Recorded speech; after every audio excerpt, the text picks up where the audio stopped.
mi zo tong zim na en tu te khatia min en khan min huni video ma sa enang lali su khan zakai ina khan thenga duwa zakai ina khan thenga duwa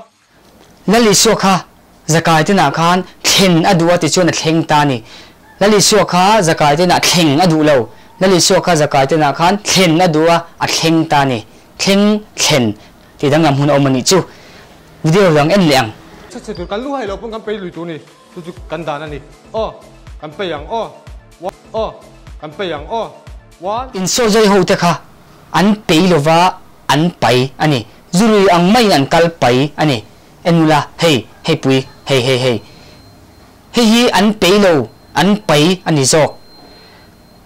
vai an tong pai thaya pi thuk dang le om je danga chuan nu nau pai thaya ami tong khum dan kha ka pai dai thailo kan ti thaya lali sen peter ne na khandai kha pa ya khung ro atia vốn chú पैसा का पाय उठत मई कंति थई बोका आ जे dang polo ni te wang long ma do chun jom ula video dang en liang tun la ya lockdown te ni film khuranga ya an tu in lai khan lo pe thei ni kan she lo lai khan an tu in lai khan lo pe thei ni kan she lo lai khan nova tiom kha an pe thlat maya kha kha pe ani lova pai ani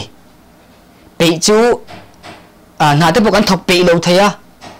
pe dang le chuan thil ti zo to senan pokan mang thei indan sa zawa luata kan pe ta te po ti thei ni pai chu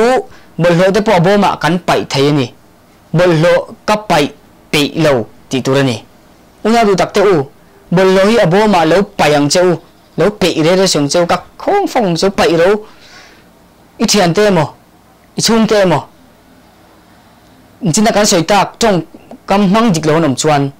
he video hi lo en tir viang che